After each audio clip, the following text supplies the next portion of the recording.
Amém. Pode se sentar. Quinta-feira é um dia especial para nós, tem sido um tempo assim muito especial de restauração. Temos recebido palavras direcionadas para restauração pessoal, mas o mundo precisa de restauração. Então a gente tem separado uma quinta-feira do mês, chamada essa quinta-feira de quinta-feira missionária, e nós queremos hoje ouvir um pouco mais sobre o que está acontecendo no mundo muçulmano, e nós vamos fazer isso daqui a pouco através do missionário Jonathan da M3, que vai se apresentar e vai falar aqui para nós. Mas eu queria antes que você pai, você mãe, você que trouxe seu filho, nós fizéssemos uma oração pelos nossos filhos, pelas crianças agora que vão ter a aula delas. Elas também vão receber uma mensagem. E eu quero que você pai, você mãe, ore pela criança aí, sobre o seu filho. Se você não está pertinho, às vezes tem alguém pertinho aí de uma criança, pode orar por essa criança que está aí perto de você, abençoar a vida delas que vão receber uma palavra agora. Vamos orar? Senhor Deus, nós abençoamos agora os nossos filhos. Ó Deus, abençoamos essas crianças, filhos da nossa igreja. Nós pedimos que cada uma delas possa também receber a palavra do Senhor e que elas possam ser edificadas nessa noite. Faz assim, meu Deus, abençoa com graça e misericórdia. Abençoa, Senhor, ao que vai ministrar, a irmã, o irmão que vai trazer a palavra nessa noite, que seja usada pelo Senhor.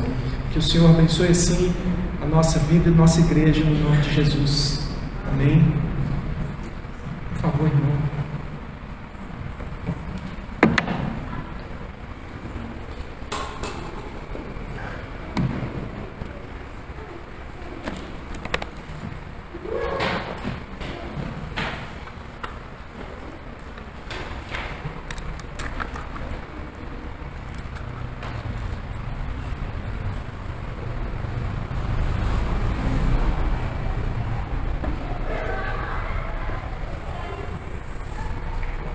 Boa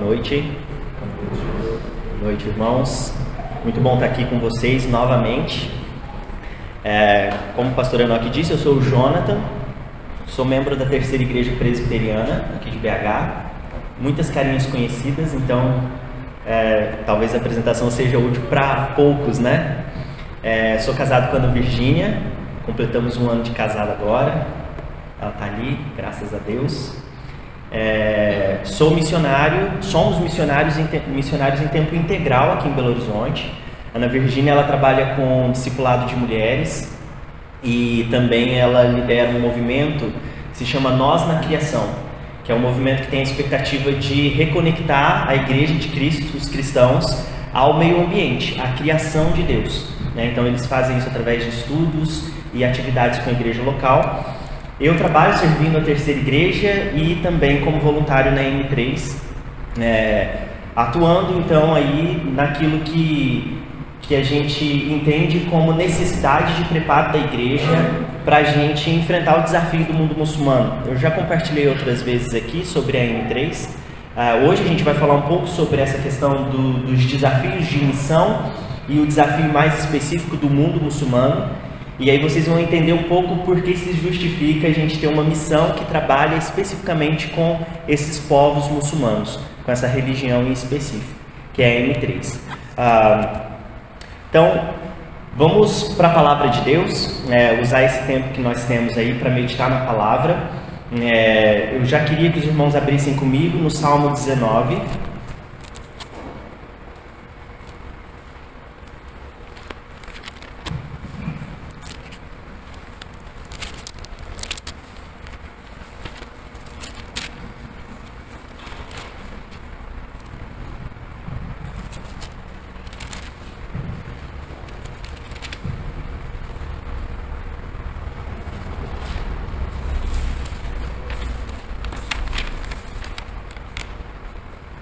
Bom, vamos fazer a leitura toda do Salmo. Eu vou fazer a leitura, os irmãos me acompanhem. Depois disso a gente vai meditar um pouquinho, parte por parte. Salmo 19. Os céus declaram a glória de Deus. O firmamento proclama a obra das suas mãos. Um dia fala disso a outro dia, uma noite revela a outra noite. Sem discurso nem palavras não se ouve a sua voz, mas a sua voz ressoa por toda a terra e as suas palavras até os confins do mundo. Nos céus ele armou uma tenda para o sol, que é como um noivo que sai do seu aposento e se lança em sua carreira com a alegria de um herói. Sai de uma extremidade dos céus e faz o seu trajeto até a outra. Nada escapa ao seu calor. A lei do Senhor é perfeita e revigora a alma. Os testemunhos do Senhor são dignos de confiança e tornam sábios os inexperientes. Os preceitos do Senhor são justos e dão alegria ao coração. Os mandamentos do Senhor são límpidos e trazem luz aos olhos. O temor do Senhor é puro e dura para sempre. As ordenanças do Senhor são verdadeiras, são todas elas justas. São mais desejáveis do que o ouro, do que muito ouro puro. São mais doces do que o mel, do que as gotas do favo. Por elas o teu servo é advertido. Há grande recompensa em obedecer-lhes. Quem pode discernir os próprios erros? Absolve-me dos que desconheço. Também guarda o teu servo dos pecados intencionais, que eles não me dominem. Então serei íntegro, inocente de grande transgressão. Que as palavras da minha boca e o meditar do meu coração sejam agradáveis a ti, Senhor, minha rocha e meu resgatador. Amém. Vamos orar, irmãos, mais uma vez. Feche seus olhos, peça para Deus falar com você nesse tempo, que a palavra dele, que é viva, que é tão preciosa como foi descrita aqui nesse salmo, possa gerar algo no nosso coração, possa gerar vida, possa gerar transformação. Deus tem algo dele para você. Deus tem algo dele para essa comunidade, para esse grupo de pessoas que se reúne aqui no mesmo propósito. Pai, a gente te louva, Senhor Deus, a gente te agradece pela tua bondade, pela tua graça, pela tua misericórdia. A gente te agradece, Pai, porque o Senhor está acima dos céus e do teu alto e sublime trono. O Senhor olha para nós, o Senhor se inclina em nosso favor. O Senhor nos instrui, nos adverte, nos aconselha. A gente te louva por isso, meu Pai. É muita bondade, Senhor Deus, que o Senhor, sendo tão grandioso, puro e santo, se relaciona, se envolve com a gente, meu Pai. Se envolve com a humanidade. Obrigado porque o Senhor se fez presente aqui entre nós e por causa disso, hoje, essa noite, a gente pode se aproximar de Ti, Deus. A gente pode falar contigo, a gente pode ouvir a Tua voz. Obrigado pela Tua palavra, Deus, que chegou até nós. E nós aqui no Brasil ainda temos a oportunidade de lê-la ao microfone, de nos reunir aqui em assembleia e poder ler a Tua palavra, cantar a Tua palavra. Obrigado por essa liberdade que temos aqui também, Senhor Deus. Tudo isso é muito precioso para nós. Ajude a gente a perceber essa preciosidade, Deus. Eu te peço, Espírito Santo, que o Senhor fale conosco, que o Senhor encha o nosso coração daquilo que está no Teu coração, ó Deus. Estamos aqui para ouvir a Tua voz. Usa-me, Senhor Deus, para a glória do Teu nome, em nome de Jesus. Amém. Bom, meus irmãos, vocês então têm estudado sobre essa temática da restauração e hoje é a oportunidade de a gente olhar, tendo então olhado para dentro de nós, olhar também um pouco para fora, para o mundo e tentar entender, de acordo com a palavra, de acordo com o mover do Espírito Santo, o que tudo isso tem a ver. Né? O que a minha salvação individual tem a ver com a salvação do mundo, o que aquilo que Deus colocou na minha vida como vocação tem a ver com o desejo de Deus de abençoar e de salvar as nações. É a oportunidade da gente refletir em coisas mais profundas que nos conectem uns com os outros, com a gente mesmo, né? Com Deus e com as outras pessoas, né? Com a criação de Deus. E eu escolhi esse salmo para compartilhar com os irmãos. Eu não vou fazer a exposição do salmo aqui essa noite, mas eu quero que esse salmo seja para nós um guia, para que a gente converse um pouco sobre essa temática de missões e a gente faça essa reflexão sobre o nosso papel nisso tudo que está acontecendo aí fora, né? Naquilo que Deus está fazendo no mundo. Então esse salmo vai servir para nós aí como um guia.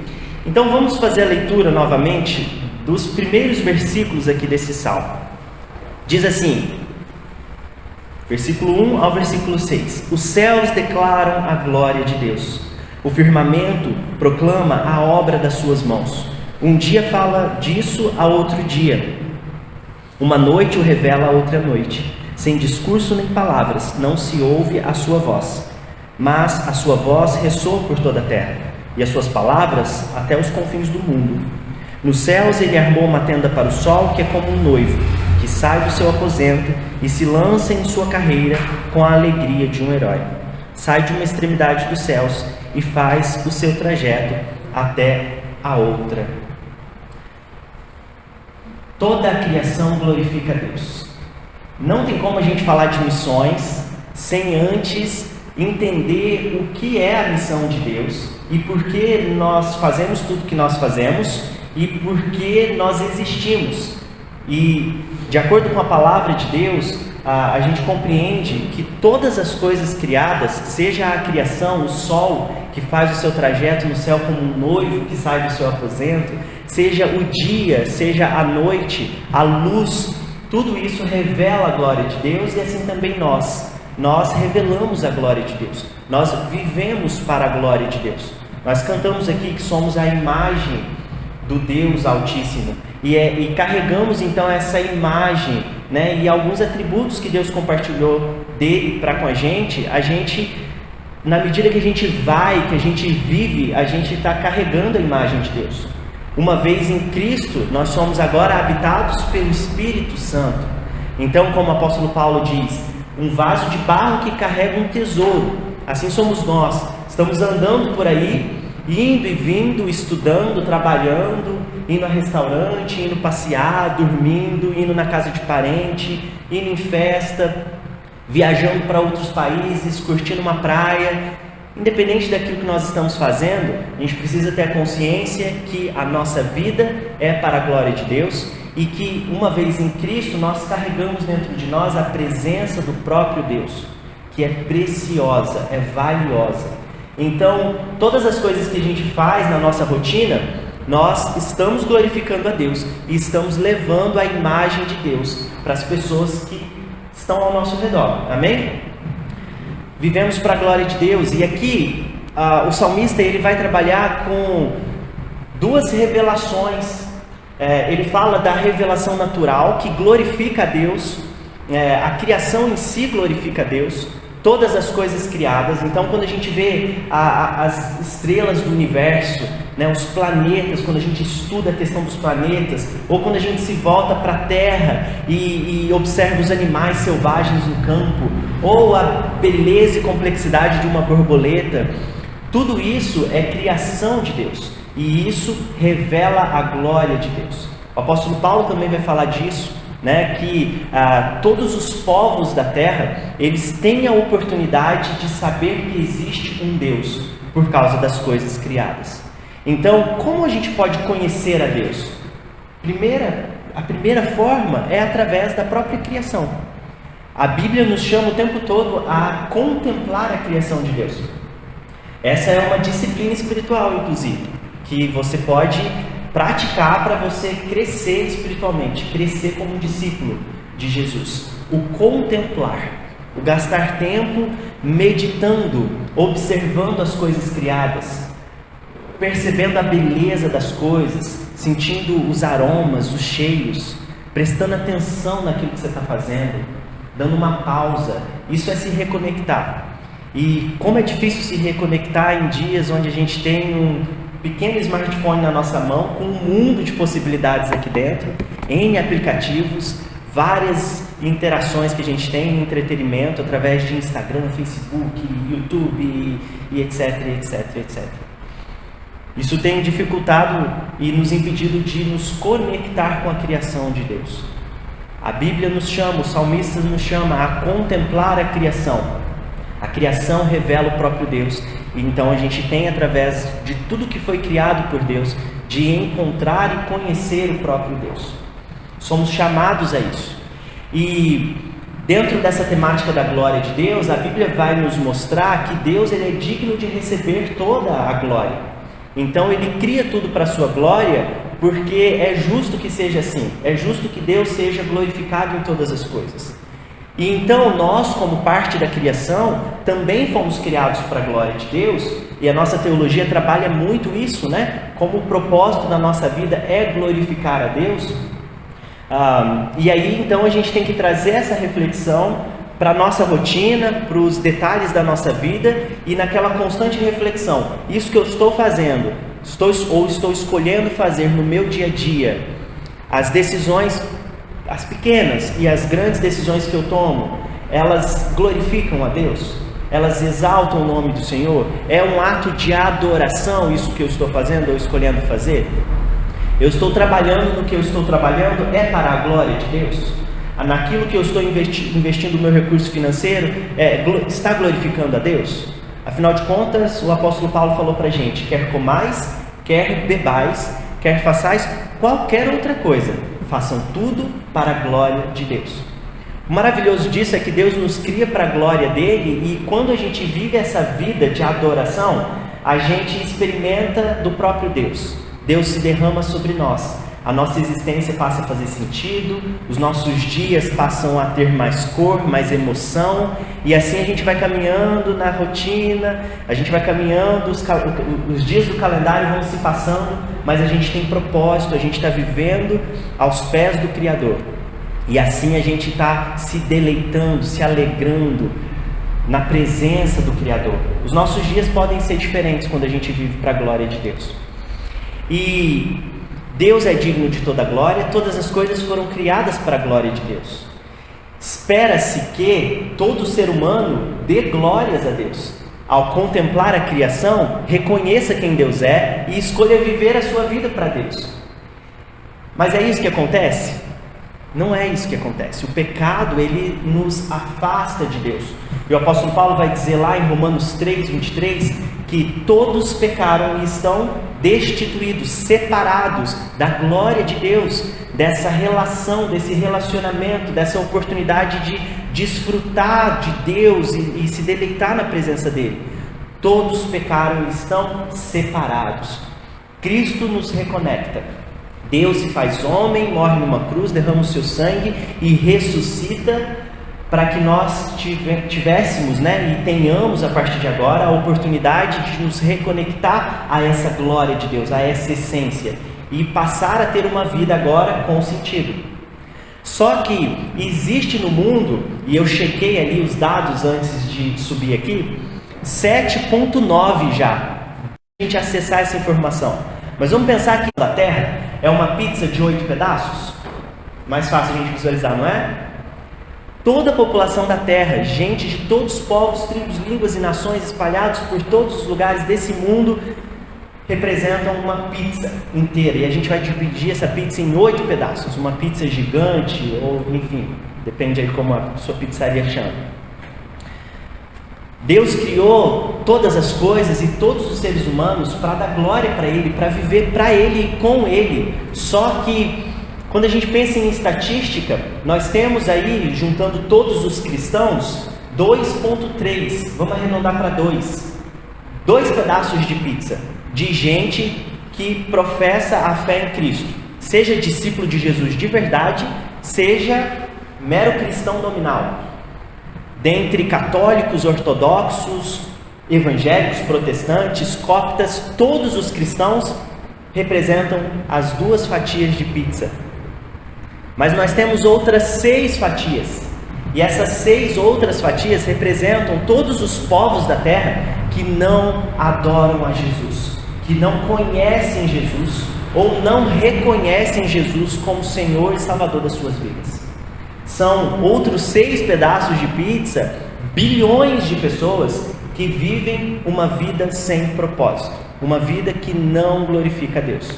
São bilhões de pessoas vivendo para si mesmas, e por causa disso a gente vê corrupção, violência, abusos, miséria, pobreza, dor, guerras, tudo por causa de desses bilhões de pessoas que vivem uma vida que não glorificam a Deus. Ao invés de Deus ser o centro da sua existência e todas as coisas orbitarem ao redor de Deus, essas pessoas estão no centro e querem que tudo orbite ao redor delas. Tudo é para elas, o sonho delas, as expectativas delas, os seus desejos que precisam ser saciados.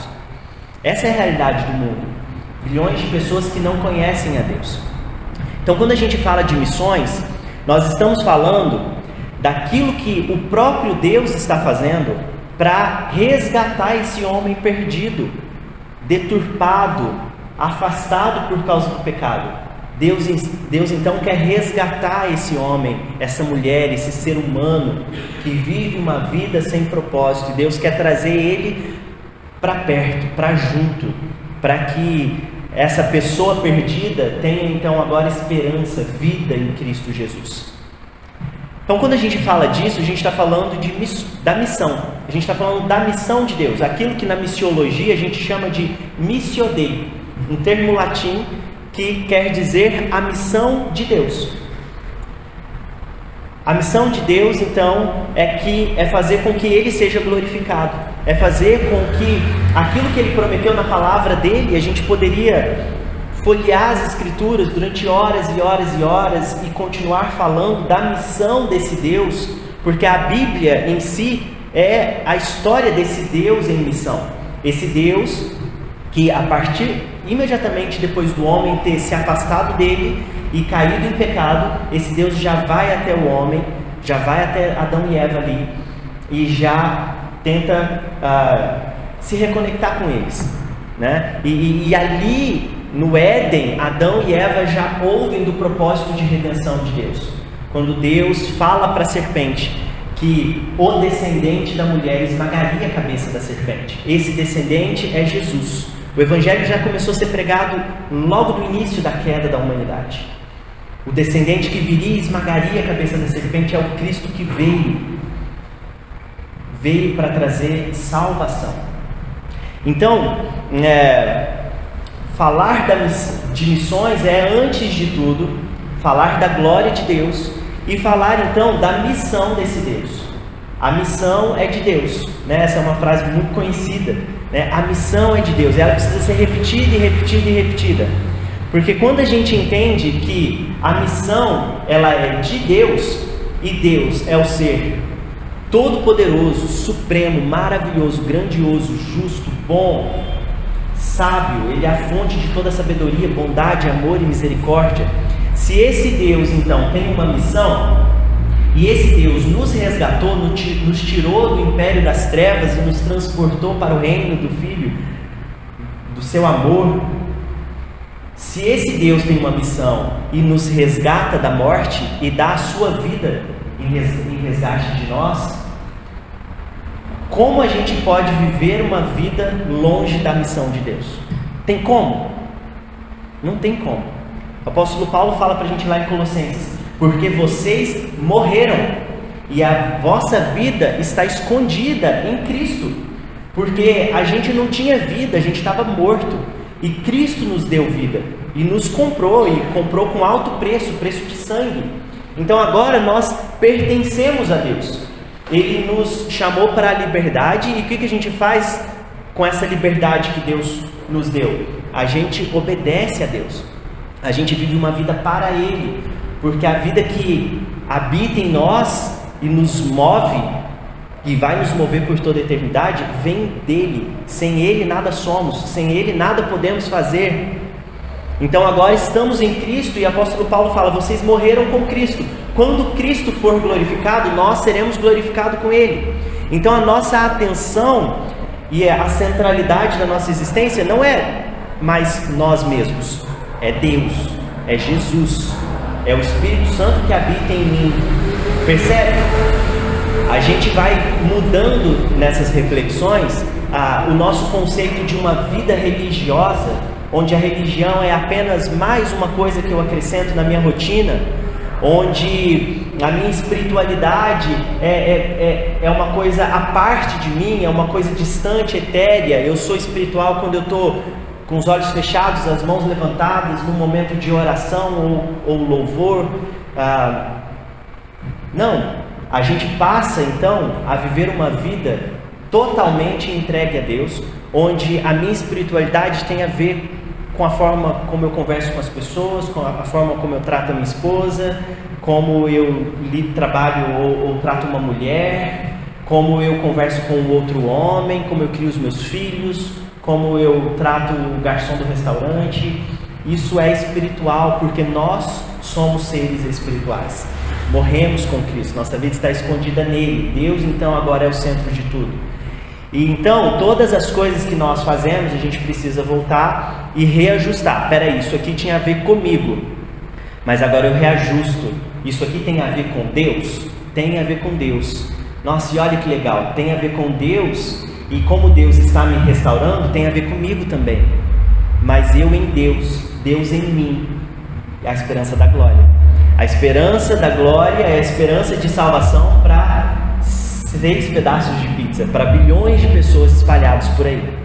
Uma vez então entendendo que Deus tem uma missão, e a Bíblia conta a história da missão de Deus, que está trazendo a humanidade perdida de volta para si, nós também somos seus trabalhadores, seus servos, seus missionários. Nós, então, já que a nossa vida agora é a vida do próprio Deus, e Deus tem uma missão, logo nós também temos uma missão. E é aí que a gente começa a falar de missões, porque a gente precisa dividir isso, a missão com letra maiúscula no singular, a missão, a missio Dei, e missões. A gente só faz missões por causa da missão de Deus. Só existe missionário sendo enviado, só existe programa de evangelismo no bairro, só existe pregação no púlpito, porque Deus está em missão. E Ele não descansou ainda. Ele continua trabalhando. Jesus falou isso. Meu Pai trabalha até hoje. E eu quero fazer a vontade do meu Pai. Essa é minha comida e minha bebida. É fazer aquilo que meu Pai quer. É olhar para o Pai e fazer o que Ele está fazendo. E Jesus nos diz que assim como o Pai o enviou, Ele então agora estava nos enviando. Então como Jesus olhava para o Pai, nós agora olhamos para Jesus. E se o Pai está trabalhando, por isso Jesus também trabalhou e continua, nós agora olhando para Ele, nós também vamos fazer o quê? Trabalhar. Trabalhar para quê? Para a glória de Deus. E como Deus recebe glória de várias formas em tudo que nós fazemos, mas principalmente quando um perdido é encontrado, quando uma ovelha que se perdeu é resgatada, quando alguém que não sabia quem era Jesus ouve das boas novas do Evangelho e se rende a Jesus. Deus é glorificado quando uma língua falada por centenas de pessoas, de repente, ganha naquela língua a tradução da Bíblia. E as pessoas daquela etnia vão poder ler que Deus amou o mundo de tal maneira que entregou o seu Filho, o seu primogênito, para que todo aquele que nele crê não pereça, mas tenha vida eterna. Pensa que incrível quando um povo que fala uma língua onde a Bíblia ainda não foi traduzida, e de repente a Bíblia é traduzida e aquelas pessoas podem ler essa palavra de vida. Deus é glorificado nesse momento. E aqui a gente passa para a segunda parte da minha sessão aqui do Salmo 19. Entender a glória de Deus, entender a missão de Deus e entender que nós estamos inseridos nesse propósito de Deus, na missão de Deus. E aí nós lemos até o versículo 6, vamos para o versículo 7 agora. A lei do Senhor é perfeita e revigora a alma. Os testemunhos do Senhor são dignos de confiança e tornam sábios os inexperientes. Os preceitos do Senhor são justos e dão alegria ao coração. Os mandamentos do Senhor são límpidos e trazem luz aos olhos. O temor do Senhor é puro e dura para sempre. As ordenanças do Senhor são verdadeiras, todas elas são justas. São mais desejáveis do que o ouro, do que muito ouro puro. São mais doces que o mel, do que as gotas do favo. A palavra de Deus. Lembra que a criação revela a Deus? Nós podemos conhecer a Deus através de todas as coisas criadas. Essa é a revelação geral. mas existe uma revelação específica. Sim, todos os povos da terra, existem mais de 16 mil povos que falam cerca de mais de 16 mil línguas, que têm uma cultura diferente das outras culturas. Então a gente está falando aí de bilhões de pessoas e pessoas diferentes, numa diversidade de mais de 16 mil modelos, vamos pensar assim, de sociedade, de comunidade. E a gente então diz, através da palavra, que todos esses povos e todas essas pessoas podem conhecer a Deus através da revelação. Eles sabem que existe um Deus, porque a criação revela esse Deus. O céu revela, as árvores revelam, o oceano revela, as tempestades revelam, a brisa e o orvalho revelam que existe um Deus. Todos os povos podem conhecer a Deus nesse sentido. Mas somente quem tem acesso à revelação das Escrituras Sagradas tem a oportunidade de conhecer a Jesus Cristo e assim, tendo-o conhecido, crer nele e crendo nele, ser salvos. Então, quando a gente está falando da revelação da Bíblia, e aqui o salmista vai falar que a palavra do Senhor, os seus estatutos, as suas ordenanças, o seu testemunho é mais doce que o mel, revigora a alma.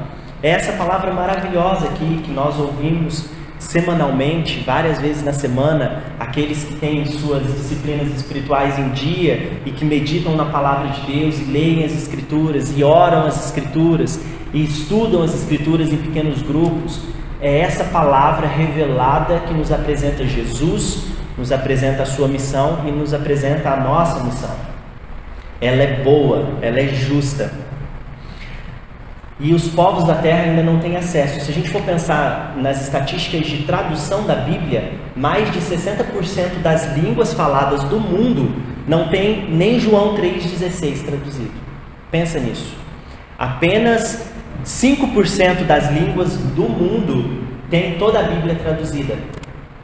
Sim, tem línguas que têm milhões de falantes, tem línguas que têm algumas centenas, mas ainda assim, essa língua específica é a única forma como essa pessoa vive a sua cultura, a sua vida, se conecta com Deus, consigo mesmo, com as pessoas, com os seus iguais.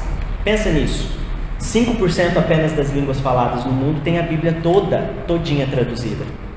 Cerca de 10% tem o Novo Testamento e uns 20% aí tem alguns fragmentos da Bíblia traduzida.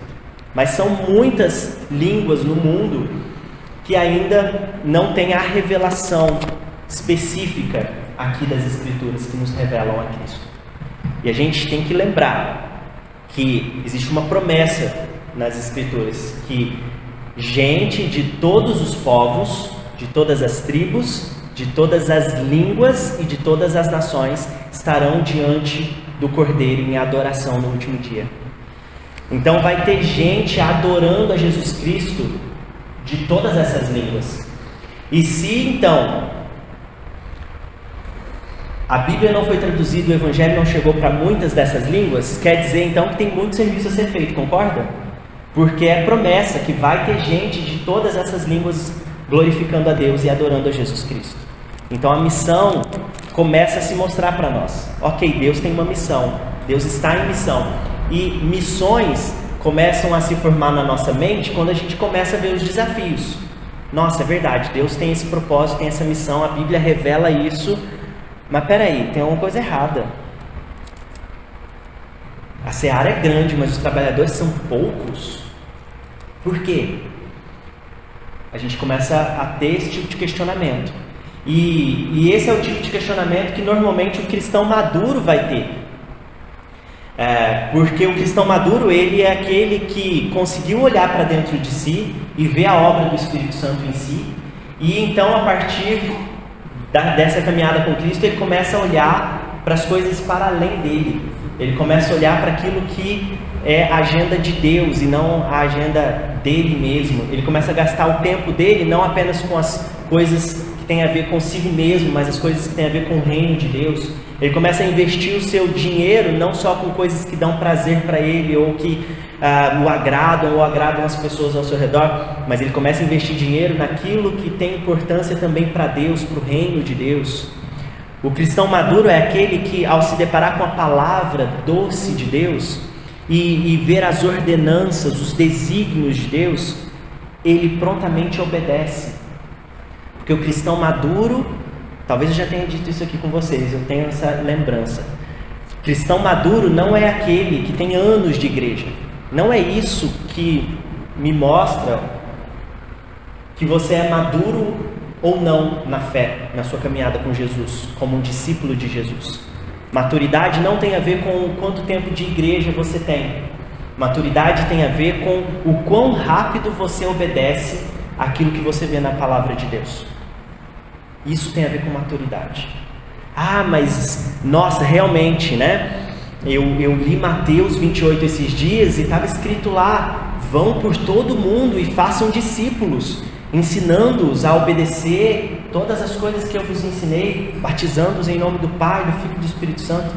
Nossa, realmente, né? Eu consigo perceber que isso é uma ordenança. Vão e façam discípulos, isso é uma ordenança da palavra de Deus. Mas não é para mim, né? É para o fulano de tal que é missionário. Nossa, isso aqui é para o pastor Enoque. Nossa, eu lembrei daquele irmãozinho lá da igreja que ama missões. Vou falar desse versículo para ele, porque tem uma ordem para ele aqui, para ele fazer discípulos. Normalmente, sem perceber, é isso que a gente faz. A gente seleciona daquilo que a gente vê nas escrituras, aquilo que é para nós e aquilo que é para o outro. Quando eu era adolescente, eu lembro que eu vi algumas coisas do apóstolo Paulo, aqui nas cartas, e eu falava: gente, isso aqui é só para o apóstolo Paulo, porque que crente no mundo vai conseguir viver isso aqui? Esse nível aqui não tem como, isso aqui não é para mim, não tem como. Só que na medida que a gente vai caminhando, a gente vai entendendo que se somos discípulos, somos movidos pelo Espírito Santo. E Deus gera tudo que é dele em nós. Então, se está na palavra de Deus, se é uma comissão para o corpo de Cristo, e eu pertenço ao corpo de Cristo, logo essa ordenança é para mim também. Se eu não estou conseguindo viver isso ainda, é porque ainda tem muito trabalho do Espírito Santo na minha vida, no processo de santificação, de conhecimento da palavra de Deus, de confissão de pecado. Mas é algo que eu preciso ter expectativa, que daqui a pouco eu vou estar conseguindo obedecer. As coisas boas que eu quero fazer, essas eu não consigo, mas o mal que eu não quero fazer, esse eu acabo fazendo, disse o apóstolo Paulo lá em Romanos 7. Mas graças a Deus por Cristo Jesus, porque agora não há mais condenação em nós. A gente não precisa obedecer à lei, porque a gente é escravo da lei. A gente foi liberto, e na nossa liberdade a gente escolhe obedecer à lei de Deus, seguir as ordenanças do Senhor. E isso tem a ver com a missão. Deus está em missão, somos missionários nesse sentido, existe a missão que nós estamos envolvidos, e nós nos envolvemos com a missão de Deus por causa da palavra de Deus. Essa pura palavra, essa doce palavra, esses mandamentos que são límpidos e trazem luz aos olhos. Olha só como é poético, né? Essa palavra nos dá direções, nos dá orientações, e grande parte das orientações que Deus dá na tua palavra tem a ver com a sua missão, tem a ver com a glória de Deus, tem a ver com aquilo que Deus está fazendo. E nós precisamos nos ajustar, nos adequar. Não ajustar a palavra ao nosso plano. Mas eu tenho um plano de curto, médio e longo prazo, eu não estou conseguindo enxergar como essas ordenanças aqui da Bíblia vão se encaixar no meu planejamento de longo prazo. Querido, rasgue se você escreveu no papel, ou delete se você escreveu no computador, e faça o seu planejamento de curto, médio e longo prazo, ajustando a sua vida, os seus planos, a sua vontade ao plano de Jesus, ao plano de Deus, à palavra de Deus. Todas as coisas, quer comais, quer bebais, das grandes às pequenas coisas, das grandes às pequenas decisões que a gente toma na vida, a gente precisa se ajustar àquilo que glorifica a Deus, aquilo que tem a ver com o reino de Deus. Ninguém está fora. Se você se entende fora da missão de Deus, é porque, como diz um amigo meu, você ainda é um campo missionário. Você ainda é terra que precisa ser alcançada. Você ainda é coração vazio que precisa ser preenchido com o Espírito Santo. Todo aquele que tem o Espírito pertence ao Espírito. E o Espírito, ele sopra para onde ele quer soprar. Ele é como um vento. A gente precisa estar leve, entregue, sem resistir. A gente precisa se entregar para que quando o Espírito soprar, a gente vá para onde Deus quer que a gente vá, a gente faça o que Deus quer que a gente faça. Amém? A palavra de Deus nos diz o que a gente tem que fazer, como a gente tem que viver, como vive um discípulo de Jesus. Você não sabe? Leia Mateus, capítulo 5, 6 e 7, o Sermão do Monte. Ali tem várias ordenanças, como um discípulo deve viver, com o que o discípulo tem que se envolver, com aquilo que você tem que gastar a sua vida. Jesus fala aqui claramente. Os apóstolos escreveram incansavelmente sobre isso. Nós temos a revelação natural, mas nós temos a revelação específica de Deus, a palavra de Deus, traduzida na nossa língua, completa. Não é só um trecho que foi traduzido, ou um capítulo que o irmão daquela igreja perseguida guarda no bolso, porque ele não tem acesso à Bíblia inteira. Não, nós temos acesso a toda a palavra de Deus, revelada, e aqui na nossa frente. Basta a gente ler e obedecer. Isso tem a ver com a missão de Deus. E aí a gente vai pensando, tá, então tem uma missão. Falamos lá da pizza de 8 pedaços. Quando a gente pensa nessa pizza de 8 pedaços, e quando a gente fala, por exemplo, sobre o Islã, e a gente entende passagens das Escrituras, como Gênesis 15, onde Deus fala para Abraão sobre as estrelas do céu, e aquela seria a descendência de Abraão. O pastor Enoque falou, nós fazemos parte dessas estrelas, mas ainda há muitas estrelas nessa contagem, né? Nós, os cristãos protestantes, se alcançamos a faixa aí de 1 bilhão de pessoas, de todas as denominações. Se a gente for falar só dos evangélicos, né, dos vários tipos de evangélicos protestantes que tem por aí. Então a gente está falando aí da grande maioria do mundo de gente que ainda não conhece Jesus. E a maioria desses povos são povos que nem sequer sabe o que é Jesus. Porque tem parte desse número, a gente poderia colocar aí mais talvez uns 3 pedaços de pizza de gente que vive em lugares onde há acesso ao Evangelho. Então essas pessoas já até ouviram falar de Jesus. Ou como aqui no Brasil, nós temos vizinhos aqui de pessoas que às vezes nasceram no catolicismo, às vezes nasceram até na igreja evangélica, ou em alguma outra religião menor, né, aqui no Brasil. Conhecem Jesus, sabem de Jesus, descansa no feriado católico que tem na nação, mas não é discípulo de Jesus. Então existe uma galera aí que está em lugares onde o evangelho é pregado, onde tem igreja, tem cristão adoidado, só que essas pessoas não estão seguindo Jesus, por vários motivos.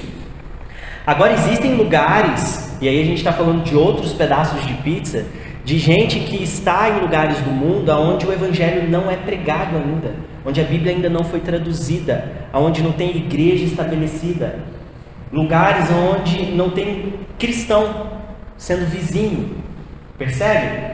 Lugares onde os governos, por exemplo, não liberam acesso total da internet, para que essas pessoas não tenham acesso com a palavra de Deus pela internet ou pelos canais de televisão.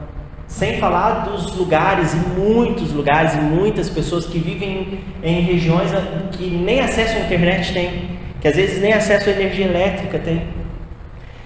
Mas existe uma promessa que gente de todos esses povos, de todas essas tribos, de todas as línguas e de todas as nações hão de estar presentes em adoração diante do Cordeiro, diante de Jesus.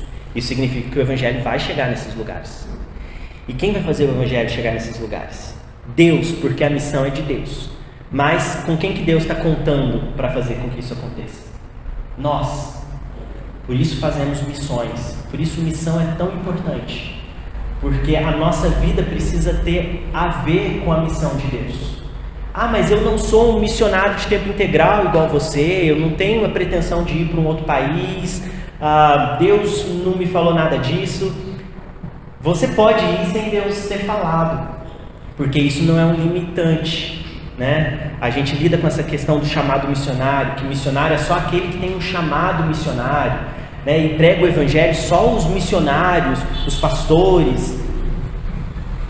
Só que entendendo que cada discípulo faz parte da missão de Deus, logo Deus tem algo preparado para cada um de nós dentro da missão dele. Então sim, talvez, de fato, muitos daqui não vão cruzar fronteiras geográficas distantes para pregar o evangelho. Então a pergunta que você tem que fazer para você e para o Espírito Santo é: como eu participo da sua missão, Senhor? Aqui ou em qualquer lugar onde o Senhor me colocar. Onde você mora, no emprego onde você está, curso de faculdade que você está escolhendo fazer. Como você vai participar da missão de Deus? Com a quantidade de dinheiro que você está recebendo por mês. Alguns recebem poucos, outros um pouco mais, alguns recebem muito dinheiro. E aí, o que Deus espera de você quando se trata da sua vida, do propósito da sua existência, da glória dele e da missão que o próprio Deus está fazendo? Essas perguntas a gente tem que fazer. Na medida que a gente cresce, caminha, a gente precisa tentar entender e ouvir do Espírito e do aconselhamento, se aconselhar com pessoas experientes, para a gente entender o nosso papel nisso tudo. Fato é que nós estamos 100% envolvidos na missão de Deus. Não tem como a gente não estar. E a pergunta é: como eu me envolvo nisso? Então, quando a gente vê esses desafios, não tem como a gente pensar: nossa, realmente, né, a maior parte do mundo não conhece a Jesus. Mas, o que eu vou poder fazer com isso? Vida que segue. Não, não é vida que segue. Ache a resposta para essa pergunta. O que eu preciso fazer em relação a isso? Porque há algo no plano de Deus para a sua vida em relação ao alcance desses povos, dessas pessoas. Às vezes você vai cruzar fronteiras aqui, não fronteiras geográficas, mas fronteiras entre luz e trevas. Onde você está é um lugar de luz. Se o quarto do seu irmão do lado é um lugar de trevas, você tem que cruzar essa fronteira. Se o seu vizinho do lado é um lugar de trevas, você tem que cruzar aquela fronteira. E isso eu falo para vocês e ouço eu mesmo falando, e vai vindo na minha mente os lugares onde eu sei que são fronteiras que eu preciso cruzar para levar a luz, e eu ainda não fiz isso. A missão exige decisão, intencionalidade, perseverança. É sair da zona de conforto. Não é deixa a vida me levar. É o que eu preciso fazer. Eu preciso ser intencional todos os dias. Todos os dias acordar e me consagrar diante do Senhor. Senhor, o Senhor está fazendo uma obra maravilhosa na minha vida. Louvado seja o Senhor por isso. Mas eu sei que no Teu Evangelho nada tem um fim em mim mesmo. Tudo tem um fim no Senhor. Tudo é para além de mim. Então, Senhor, o que o Senhor quer para além de mim mesmo, do meu umbigo no dia de hoje? Essa é uma oração constante que a gente precisa fazer. São bilhões de pessoas que não têm acesso ao Evangelho. Se a gente for pensar em dados, em questões financeiras, vamos ilustrar. Se o recurso que chega na mão dos cristãos no mundo fosse R$1.000, R$1.000 é o dinheiro que passa na mão de todos os cristãos no mundo. R$20 de 1.000, R$20 é o dinheiro que os cristãos estão doando para a igreja. Para a igreja fazer tudo o que precisa, pagar a conta de luz, salário do pastor, oferta missionária. R$20. Não é nem 10%, porque 10% de 1.000 é 100, ok? R$100 deveria ser, de acordo com o princípio bíblico. Abraão deu 10%, como o pastor diz aqui, sem ninguém pedir para Melquisedeque, em adoração, em gratidão. Mas a igreja dá R$20 do seu faturamento de 1.000. Desses R$20 que é dado para a igreja, as estatísticas falam que R$1,20. R$1,20. O que a gente compra com R$1,20? Pensando se a gente tem um montante de R$1.000, o que a gente conseguiria comprar com R$1,20? Esse é o valor que vai para missões. E aí quando a gente fala de dinheiro que está saindo da igreja, do nosso bolso indo para missões, a gente pensa em todas as missões do mundo. Seja o evangelismo feito aqui na cidade, a visita no presídio, seja, enfim, a missão entre os indígenas no Brasil, entre os ciganos, os quilombolas, seja a missão entre os muçulmanos, R$1,20 a igreja está investindo. Só que o valor desse montante de 1.000 que a gente investe no mundo, os cristãos no mundo investem para alcançar aqueles povos onde não há o evangelho, onde não há igreja, é cerca de R$1. De R$1.000 dos recursos que entram na nossa mão. Isso está desajustado? Está desajustado. Jesus já tinha olhado e falado: a seara é grande, poucos são os trabalhadores. Orem para o Senhor da seara para que Ele envie mais trabalhadores. Nós somos os trabalhadores. Tudo que está na nossa mão precisa ser direcionado para a obra de Deus. Alguns falam, que Deus pede os seus recursos para missões. Deus pede... Enfim, eu gosto do que foi dito, que Deus não pede os nossos recursos, o nosso culto de domingo. Deus pede a nossa vida. É isso que Ele pede. E a vida de todo mundo. Então, quando a gente fala do islamismo, e eu pouco falei do Islã, mas a missão é global e a gente tem vários desafios, a gente precisa entender que a gente tem que participar de todos os níveis da missão de Deus. Então, se há um evangelismo na igreja, eu preciso participar. Se eu tenho um vizinho que não ouviu de Jesus e eu sei que ele não ouviu de Jesus, eu preciso me esforçar para falar com ele. Eu preciso, se eu não tenho vergonha, timidez em falar ainda, pelo menos entregar uma literatura na caixa de correio dele. Enfim, todos os níveis da missão a gente tem que se envolver. Ir, dar e orar. Quem já ouviu essa tríade? Tem até musiquinha, né? Ir, dar e orar. Então, a gente acostumou algumas pessoas dizerem, com o coração sincero, mas isso é um erro, de que alguns vão, outros oram e outros investem em missão. Só que, de acordo com a Bíblia e o princípio bíblico, todos nós, todo discípulo de Jesus é chamado a ir, dar e orar. Todo mundo é chamado a orar. O irmão que está aqui e o missionário que está lá na África, todos somos chamados a orar. Todos somos chamados a dar. Vai mudar o quê? O valor que você dá. Então eu, como missionário em tempo integral, eu sou chamado a ofertar na vida de outras pessoas?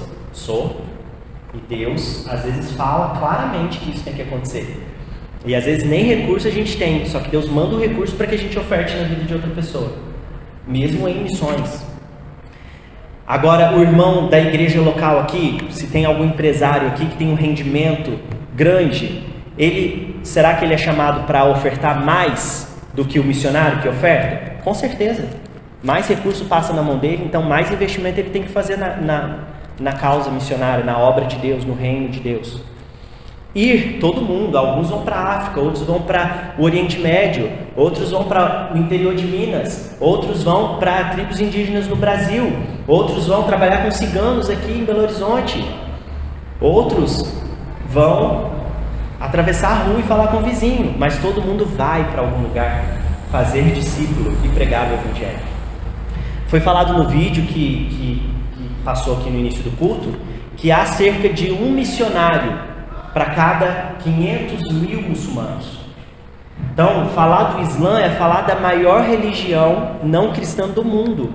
O islamismo já está alcançando aí quase 2 fatias de pizza de muçulmanos, de pessoas que seguem o Islã.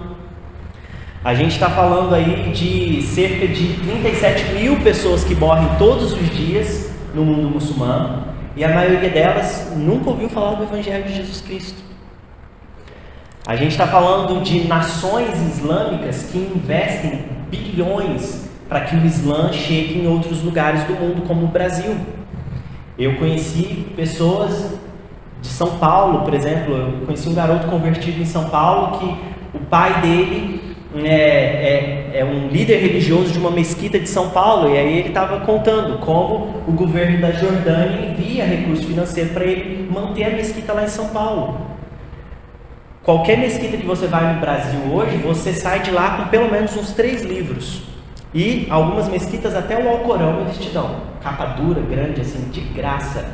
Da onde está saindo esse dinheiro? De instituições islâmicas do Oriente Médio, Arábia Saudita, Kuwait, que investem para que o Islã seja pregado na nossa nação e em todos os lugares do mundo. O Islã é a religião que mais cresce no mundo. Ah, mas não é o cristianismo? Não, é o Islã que mais cresce no mundo, por vários motivos. Mas é a religião que mais cresce no mundo. Nós, os cristãos, não temos governo para investir nas missões cristãs. Enquanto o dinheiro do petróleo da Arábia Saudita é investido para que o Islã seja espalhado pelo mundo, quando a gente fala da palavra de Deus e do Evangelho de Jesus sendo espalhado pela terra, o dinheiro não está saindo do governo, do Banco Central do Brasil, está saindo do nosso bolso, somos nós os investidores. E Deus dá os recursos para que a gente faça bom uso desses recursos, para que a palavra de Deus chegue em outros lugares. É necessário investimento em missões? É necessário. Não adianta, o brasileiro, de acordo com as estatísticas, gasta mais no cafezinho fora de casa durante o mês do que ele investe em missão. A média de investimento do brasileiro em missões, dos mais de 60 milhões de evangélicos no Brasil, é de cerca de 30 centavos por mês. É isso que a gente tem investido em missões no Brasil. Estamos falando de 60 milhões de evangélicos no Brasil, mais de 220 mil igrejas, com uma força missionária de 0,2, atuando integralmente em missões. Onde estão os trabalhadores? Porque a seara é grande. Temos aí cerca de 1.500 missionários transculturais no Brasil, trabalhando entre tribos indígenas, entre muçulmanos, entre hindus, budistas, entre tribos africanas. 1.500, 15 mil, na verdade, 15 mil. Dá 0,02 do número de evangélicos, de supostos discípulos de Jesus aqui no Brasil. 30 centavos a média de investimento em missões por cristão no Brasil? 30 centavos? Será que a gente realmente reconhece que Deus é digno de receber toda honra, todo louvor, toda adoração? Será que a gente realmente reconhece que Jesus é digno de receber a adoração em línguas que ainda não conhecem? E que essas línguas precisam receber o Evangelho para que aquelas pessoas possam, na sua língua, adorar a Deus e glorificar ao Senhor Jesus Cristo? Será que nós realmente nos importamos com isso? Será que a gente realmente tem a lei do Senhor como perfeita? Será que essa lei, essa ordenança, esse mandamento revigora a nossa alma? Olha só, apesar das estatísticas, dos desafios e de como nós não estamos fazendo tudo que nós poderíamos fazer, ainda assim, quando a gente vê a ordenança do Senhor, o salmista fala que essa lei, ela revigora a nossa alma, ela não nos entristece, ela revigora a nossa alma. Por quê? Porque a missão é de Deus, é Deus que está engajado com a missão, é Ele que está fazendo e que vai fazer. Nós somos chamados a participar daquilo que Deus está fazendo, e para nós é privilégio. Sim, é responsabilidade e obrigação obedecer a palavra? Sim, mas é privilégio a gente se envolver com o que Deus está fazendo. A vida ganha mais gosto quando a gente se envolve com a missão de Deus. Os moravianos sabiam disso, que foi um grupo, leiam sobre os moravianos se você não conhece, mas eles foram um grupo que foram usados por Deus na Europa para o grande século missionário, no século passado, ali, iniciando no século anterior. Os moravianos tinham uma filosofia: todos nós fazemos missão, só que alguns precisam ir para lugares onde o evangelho ainda não foi pregado. Então, a cada 10 pessoas na igreja aqui, a gente envia um missionário. E os 10 que estão ficando vão orar por esse missionário, vão investir, vão tirar dinheiro do bolso e investir na vida desse missionário, porque a gente vai estar fazendo trabalho aqui, edificando a igreja, trabalhando na comunidade, só que tem gente que precisa ir. Então, a cada 10, um vai. Já seria ótimo se a gente estivesse fazendo isso. Já seria ótimo. Se a nona tivesse, então, 100 membros, quer dizer que 10 pessoas da nona estariam se preparando ou já estariam em lugares distantes pregando o evangelho. E quem estaria apoiando essa galera toda? 10 missionários? para uma igreja de só 100 pessoas, as 100 pessoas estariam. Porque as 100 pessoas não estariam dando 30 centavos para missões todos os meses, mas estariam dando aquilo que Deus colocasse no coração delas. Porque são 100 pessoas que são discípulos de Jesus e que estão engajados, envolvidos com aquilo que Deus está fazendo. São 100 pessoas que estão vivendo uma vida com propósito, uma vida onde eles não são o centro da sua existência, é Deus que é o centro da sua existência. São pessoas que, quando veem a ordenança de dar o dízimo e oferta na causa missionária, isso não vem para ele como um peso, isso vem para ele como um refrigério. Revigora a alma, glória a Deus, estou participando daquilo que Deus está fazendo. Minha vida tem sentido. Os dias são maus, mas minha vida tem propósito nas mãos do Senhor. Amém, meu irmão, minha irmã? Você crê e você consegue perceber através da palavra que a tua vida tem sentido, os seus dias, sua rotina tem propósito nas mãos do Senhor? O mundo também precisa de restauração. 1,9 bilhão de muçulmanos precisam ouvir do Evangelho, para que eles tenham suas vidas restauradas, para que eles glorifiquem ao Senhor. Os muçulmanos creem em Jesus? Creem. Um Jesus que não pode salvar, um Jesus que é um mero profeta, que até recebeu um livro chamado Evangelho, mas ele é apenas um profeta. Ele mesmo diz no Alcorão, o livro sagrado dos muçulmanos: jamais eu diria que eu sou Deus, eu e minha mãe Maria somos servos de Alá. 1,9 bilhão de muçulmanos creem em um Jesus que não tem poder para salvar. O que a gente vai fazer em relação a isso? Quanto do nosso dinheiro a gente vai investir para projetos que estão trabalhando entre povos não alcançados? Quantos de nós aqui vão fazer um planejamento de médio e longo prazo para que daqui a alguns anos a gente esteja trabalhando, estudando, fazendo qualquer coisa em algum país muçulmano, para que aqueles muçulmanos lá tenham uma referência de cristão, tenham um profissional crente no meio deles, tenha alguém que vai poder sentar na mesa com eles e talvez no meio de uma refeição poder falar de Jesus? Quantos de nós? O que faremos em vistas dessas coisas? Não sou eu que vou responder, é o Espírito Santo. Cada um de nós aqui tem relacionamento com Deus e ouve do próprio Deus. Quando lê a palavra, quando ouve uma palavra, quando contempla a criação, quando obedece às Escrituras. Então, que na sua vida, que no seu relacionamento com Deus, que as suas decisões façam parte daquilo que Deus está fazendo, não apenas daquilo que você escolheu fazer da sua vida.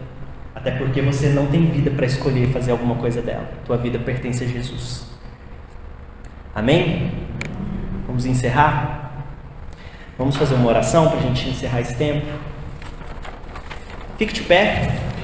Queria que você orasse não só por você, pelo seu envolvimento na missão de Deus, como também pelos povos não alcançados da terra, em especial pelos muçulmanos.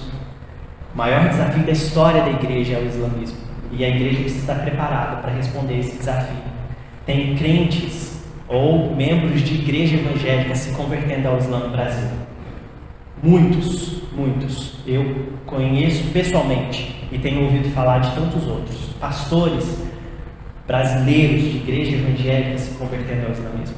Porque o islamismo apresenta um desafio para a nossa teologia, para a nossa doutrina cristã, que se a gente não tiver firme na fé, a gente se abala. Missionários que se convertem no campo porque não estão preparados, não estão fortalecidos na palavra de Deus e não conhecem o desafio do Islã. Então fica esse desafio para nós. Vamos orar por isso. Feche seus olhos aí, ore por isso, por esses pontos que eu falei. Tenha o seu tempo de oração.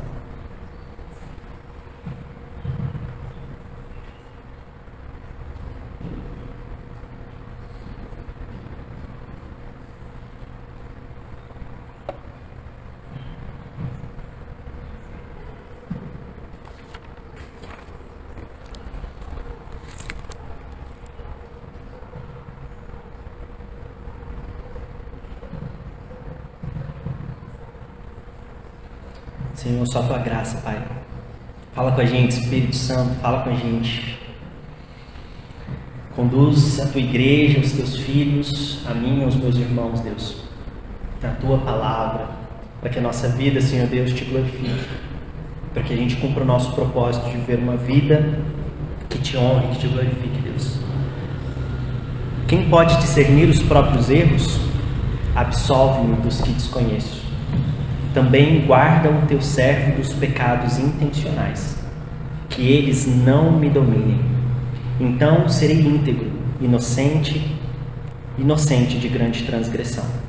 Que as palavras da minha boca e a meditação do meu coração sejam agradáveis a ti, Senhor, minha rocha e meu resgatador. Pai, que as palavras do salmista sejam as nossas essa noite. Perdoa-nos pelos pecados que a gente nem sabia que a gente estava cometendo, de indiferença, de individualismo, de egoísmo, de avareza. Perdoa-nos, Senhor Deus. Abra os nossos olhos e nos conduz pelo caminho que a gente deve seguir, Deus. Para que a gente, esse manco, não se desvie dos teus caminhos, mas pelo contrário, que a gente seja curado pelo Senhor. Vê se há em nós o caminho mau e nos conduz pelo caminho de vida eterna, Deus. Nós clamamos, Senhor Deus, perdoa-nos pelos pecados ocultos, mas pelos intencionais também. Quantas vezes, Pai, ouvimos a Tua palavra, quantas vezes, Senhor Deus, nos deparamos com os desafios, quantas vezes vemos o Teu Espírito soprando em lugares onde a gente se recusa a ir, onde a gente se recusa a se envolver, onde a gente se recusa a investir financeiramente, onde a gente se recusa até a orar, Deus. Nos perdoa pelos pecados intencionais. E eu oro, Pai, que assim como o salmista, que a nossa vida, a nossa existência, que as palavras da nossa boca e a meditação do nosso coração sejam agradáveis a Ti. O Senhor é Deus, Senhor soberano sobre todas as coisas, rocha nossa, minha rocha, meu resgatador e resgatador de tantos outros que ainda hão de ouvir o Teu Evangelho através da nossa vida. A gente te louva e te agradece, em nome de Jesus. Amém.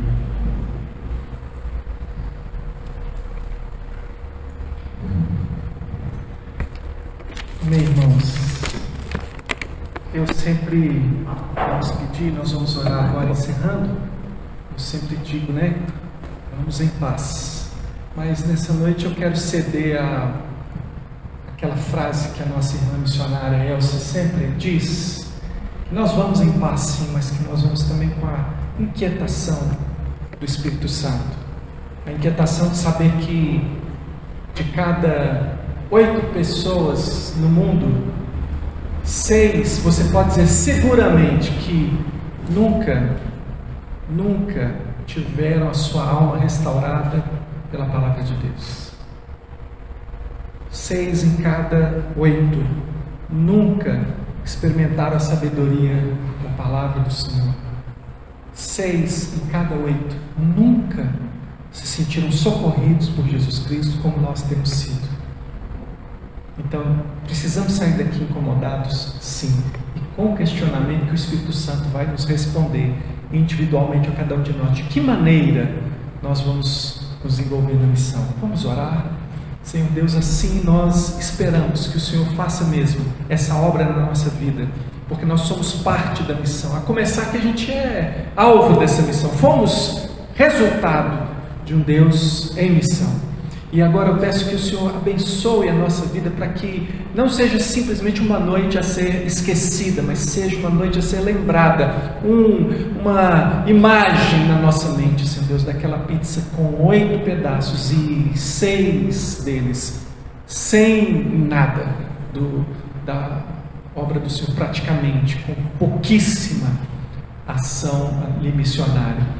E os outros 2, ó Deus, tão complicados no meio dos cristãos. Nós temos uma missão grande a realizar aqui, mas Senhor Deus, ajuda-nos, abençoa-nos, Senhor Deus, então, para que essa missão seja cumprida, que a graça do Senhor seja sobre nós, que o amor de Deus, o nosso Pai, seja sobre nós, e que a comunhão do Espírito Santo do Senhor seja sobre cada um dos teus servos, tanto aqui como em toda a face da terra, agora e sempre. Amém. Amém. Deus abençoe você no nome de Jesus. Nos vemos no domingo, se o Senhor permitir, com paz e com a inquietação também.